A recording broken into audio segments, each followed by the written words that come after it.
మేడ్చల్ జిల్లా Pocharam municipal Rajiv గృహకల్పలో Pocharam municipal స్థానిక 10వ వార్డు కౌన్సిలర్ బాలగోని వెంకటేష్ గౌడ్ 10వ వార్డులో జరుగుతున్న సీసీ రోడ్డు పనులు అదేవిధంగా మహిళలకు భవన నిర్మాణ పనులను పరిశీలించి వాటి గురించి తెలుసుకున్నారు. ఈ సందర్భంగా ఆయన మాట్లాడుతూ తన వార్డులో అభివృద్ధి చేయాలని ఆలోచనతో రాజీవ్ గృహకల్ప కాలనీలో వాటర్ ట్యాంక్ రిపేర్లు మంజూరైన నిధులతోటి వాటర్ ట్యాంకర్ కడదామంటే ఇంతకుముందు వేరే వార్డులో కట్టినవే లీక్ అవడంతో ఆ పనిని ఆపివేయడం జరిగిందని, దానిని నిధులు వృధా కాకుండా తన వార్డులో ఉన్న ప్రకాశరావు నగర్లోని రోడ్డు సరిగ్గా లేక ప్రజలు ఇబ్బంది పడుతుంటే దాని నిమిత్తమే మంజూరైన నిధులతో 100 మీటర్లు మరియు 30 మీటర్ల సీసీ రోడ్డు నిర్మాణ పనులు జరుగుతుంటే వాటిని పర్యవేక్షించడానికి రావడం జరిగిందన్నారు. ఈ కార్యక్రమంలో కాలనీ వాసులు యు వెంకటేష్, కాలనీ వాసులు తదితరులు పాల్గొన్నారు.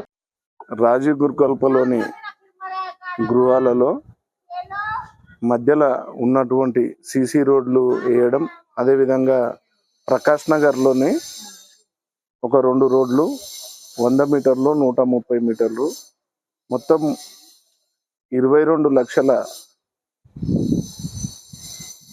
అమౌంట్ తోటి 10వ వార్డుల సీసీ రోడ్లు వేయడం జరుగుతుంది. అదే వర్క్ పర్యవేక్షణ ఇంజనీర్ మైపాల్ మరియు కమిషనర్ వీళ్ళందరి ఆధ్వర్యంలో జరుగుతుంటే ఒకసారి చూద్దామన్న ఉద్దేశంతో రావడం జరిగింది. అందరు కొత్త కాలనీలు అవుతున్నాయి, ఇంకా అసలు డబ్బులు సరిపోతలేవు.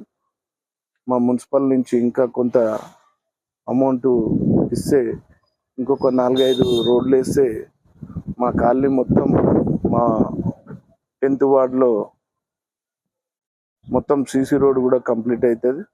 ఈ అమౌంట్ అసలు రాజీవ్ గురుకల్పలోని ట్యాంకు మీద ట్యాంకులు కడదామని తీర్మానం చేసినవి ఉండే, కానీ ఆ ట్యాంకులు కడుతుంటే కరెక్ట్ వస్తలేదు అన్న ఉద్దేశంతో వీటిని డైవర్ట్ చేసి ఈ సీసీ రోడ్ల కిందికి డైవర్ట్ చేయడం జరిగింది.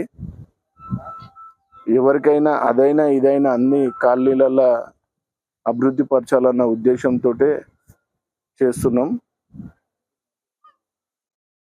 ఈ అవకాశం కల్పించిన అందరికీ ధన్యవాదాలు.